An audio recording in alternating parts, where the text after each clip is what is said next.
And now for the Q&A. Today's question comes from Shannon. Hi, Shannon. Shannon says, I have never been at a typical healthy weight. I've always been sort of chubby. I've been working with a nutrition coach and personal trainer for several months, and I feel like I may actually be able to attain a healthy weight. I don't know of many people who have struggled with weight, who have worked to reach a healthy weight and then maintain it long term. You always hear experts say those folks are extremely rare and statistically it doesn't happen often. How do you defy the statistical evidence and quiet the voice reminding you constantly that the odds for long-term success are stacked against you? I mean, that's the whole game, right? I really do think anybody can lose weight. I don't think losing weight is so hard. I think maintaining weight loss is the hardest thing that anybody can do. Maybe not the hardest thing. I suppose girls, and I don't know if Shannon's a gal or a guy, but like girls give birth and have babies, and that seems pretty hard to me. So, but we're surrounded by cheap, delicious food, and it's hard to maintain weight loss. Healthy is a kind of an odd metric to use, because I think any weight loss from somebody who's quote unquote overweight will increase health metrics, right? But then there could be other stuff like, maybe you have to eat more fiber and less saturated fat or something like that to improve your cholesterol once you've already lost weight. Maybe that's going to be a metric that you have to work on that really might not have anything to do with weight loss at that point. But if we're simply talking about weight loss, my recommendation is to do it very slowly and to focus first and foremost on habits and changing your habits with regard to how you eat. Because if you think of your weight loss as a short-term thing, that once you get through it, you're done losing weight and there will be no gaining it back without a plan to keep it off, that's, I think, where the failure happens. And if you can build periods of time into your weight loss journey, that's the most typically used word, I think, journey, where you are maintaining your weight and taking a break from your diet, I've found it goes even easier then. And then you have the skills to, you're learning in those moments how to maintain weight loss. Like that's part of the big point for me of doing a maintenance period is this is what life is like, right? I think quite often, or many times in the past, I would think about a diet and I would think when this is over, I'm going to do X, Y, Z. And X, Y, Z was always like, eat something, right? I can't wait to be off this diet and eat pizza again. Well, that's very much going to be the thing that puts weight back on. So if you think about how do I have to eat for the rest of my life that I will be able to maintain my sanity and keep this weight off, like what does that program look like? How do you do that? I think that's, there's 1,000 different ways to lose weight. You can pick up any diet book and read it and follow it and lose weight. Not one of them are really giving you a long-term plan to keep the weight off, because they just don't. Nobody's tackled that really from what I've seen.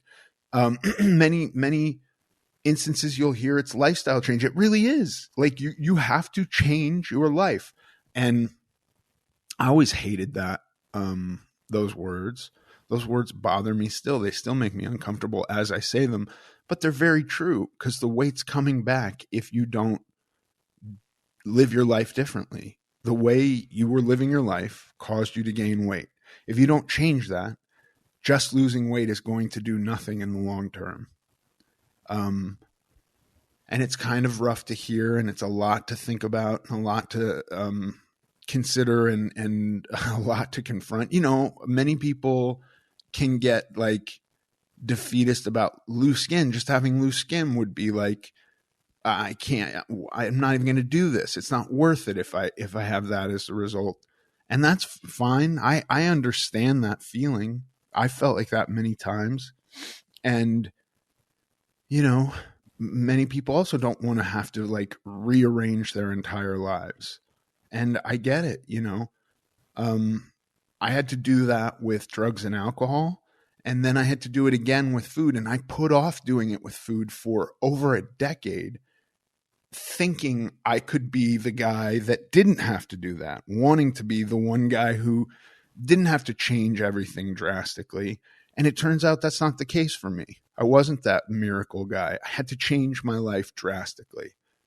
Like the way I live my life today looks nothing like it did back then. And so I think those are all things to take into consideration when thinking about long-term success.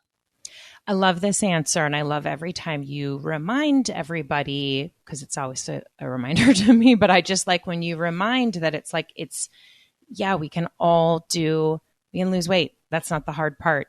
And so to her question of like, how do I beat the odds, or how do I, do what everyone says you can't do? It's like you're explaining this is how you do that.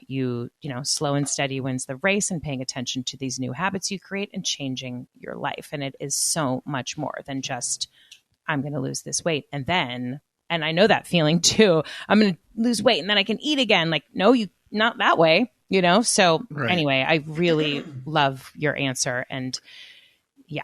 Yeah. I also think that, there can be the inclination to go like, I'm going to do a radical lifestyle change right now, and I'm going to just tomorrow wake up and be a different person. And I don't personally think it works like that. I think you could probably sit down and spot a lot of areas in your life that require change to facilitate this.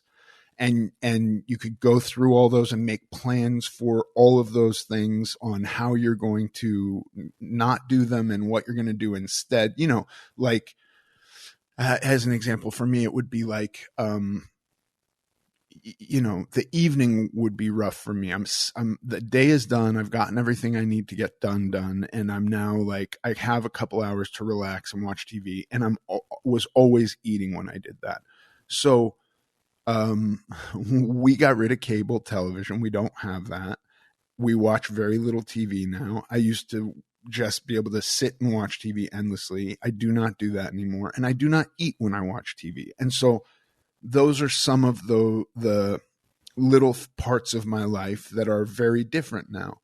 I think it's hard to really spot everything on day one.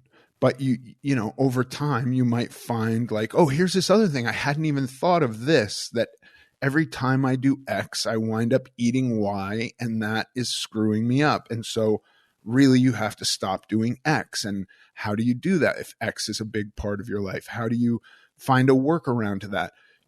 I don't know what Shannon has going on, and I don't know if Shannon's a gal or a guy, or what they have going on in their life right now. But like I think it requires a lot of work and a lot of patience and a lot of intention. Like, this is what I'm going to do. I am going to radically change the way I live. I realize this can't happen in a day. It's going to take time and effort, and I'm going to put real work behind it. That's pretty awesome. I am curious how it goes for you, Shannon. So please keep us posted and let us know. Thank you so much for your question. And if anyone else has a question they would like Ethan to answer, you can email it to us at americanglutton.net.